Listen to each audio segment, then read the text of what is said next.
નમસ્કાર દર્શક મિત્રો, હેલ્થ ટિપ્સ ગુજરાતી ચેનલમાં ફરી એકવાર તમારું હાર્દિક સ્વાગત કરું છું. મિત્રો, જે લોકોને શરદી ઉધરસ કે કફની સમસ્યા થઈ હોય અથવા થાય તો તમે ઘરેથી કરી શકો તમારા રસોડામાં રહેલી 2 થી 3 વસ્તુના ઉપયોગથી એને મટાડી શકો એવો એક દેશી અને કારગર ઉપચાર આજે તમને બતાવવા માટે જઈ રહ્યો છું. 3 વસ્તુના ઉપયોગથી કફની સમસ્યામાં 100% પરિણામ મળે છે. મિત્રો, હાલમાં ભાદરવો મહિનો ચાલુ થઈ રહ્યો છે એટલે શરદી ઉધરસ ને તાવ ને આવી બધી બીમારીઓ છે એ વધશે.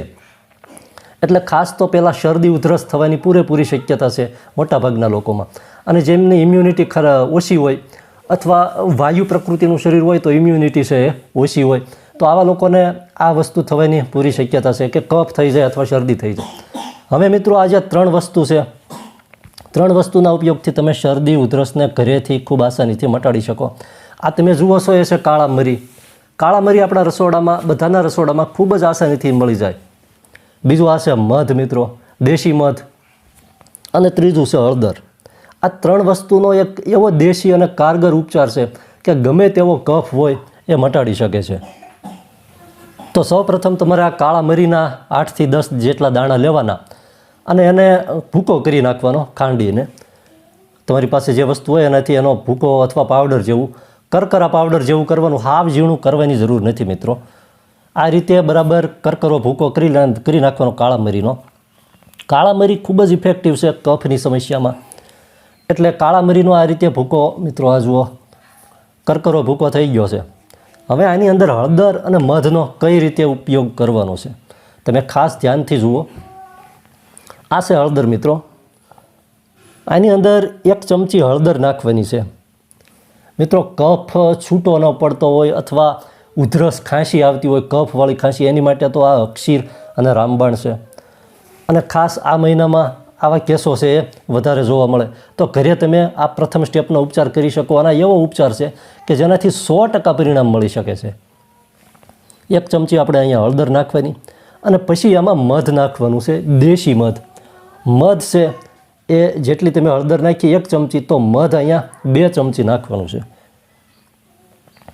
2 ચમચી મધ નાખ્યા પછી મિત્રો, ખૂબ જ મહત્ત્વનું છે આગળ કે એને કઈ રીતે મિક્સ કરવાનું. એ જ આ જે નુસ્ખો છે એની વિશિષ્ટતા છે કે આ રીતે 2 ચમચી મધ નાખ્યા પછી આને ચમચીની મદદથી બરાબર મિક્સ કરવાનું. પણ આને માત્ર મિક્સ કરવાનું નથી, પણ ઓછામાં ઓછા 10 થી 12 મિનિટ સુધી આને હલાવવાનું છે. કારણ કે આ એવી, એમ કહેવાય કે એવો નુસ્ખો છે, આ એક એવી જાદુઈ ઔષધિ આને કહી શકાય કે જેટલી વાર આને હલાવો એટલો એમાં પાવર વધે છે. જેટલું આને મિક્સ કરશો એટલા એના ગુણ વધશે, એટલું એ કફની સમસ્યામાં જબરજસ્ત રામબાણ પરિણામ આપશે. એટલે 10 થી 12 મિનિટ બરાબર હલાવવાનું છે. આ રીતે બરાબર મિક્સ થાય પછી આનો ઉપયોગ કરવાનો છે. હવે આનો ઉપયોગ કઈ રીતે કરવાનો એ પણ મહત્ત્વનું છે. હવે આ રીતે બરાબરનું મિક્સ થઈ જાય પછી આને આંગળીની મદદથી ચાટવાનું છે. સાવ ધીમે ધીમે સહેજ આંગળીમાં લઈ અને ચાટવાનું છે. 1 ચમચીની માત્રામાં એક વ્યક્તિએ લેવાનું હોય છે. દિવસમાં 2 વખત અથવા 3 વખત આ લઈ શકાય છે, જેનાથી કફની સમસ્યા ખૂબ આસાનીથી મટે છે અને ખૂબ ઝડપથી કફ હોય તો છૂટો પડી અને નીકળવા માંડે છે. ઉધરસની સમસ્યા રહેતી હોય, ખાંસીની સમસ્યા હોય તો ખાંસી પણ મટે છે. ઘણા લોકોને આનાથી બળતરા, ઘણા લોકોને એવું હોય કે એસિડિટી, તો એવું કંઈ થતું નથી. જો પાચનની કોઈ ગરબડ હશે તો તમને બળતરા થશે, બાકી આનાથી કોઈ વસ્તુ, કોઈ આડઅસર પણ થતી નથી. તો આ હતો આજનો વિડીયો ગમ્યો હોય તો વિડીયોને લાઇક, શેર અને હેલ્થ ટિપ્સ ગુજરાતી ચેનલને સબસ્ક્રાઈબ કરી દેવા નમ્ર વિનંતી. ખૂબ ખૂબ આભાર. જય માતાજી.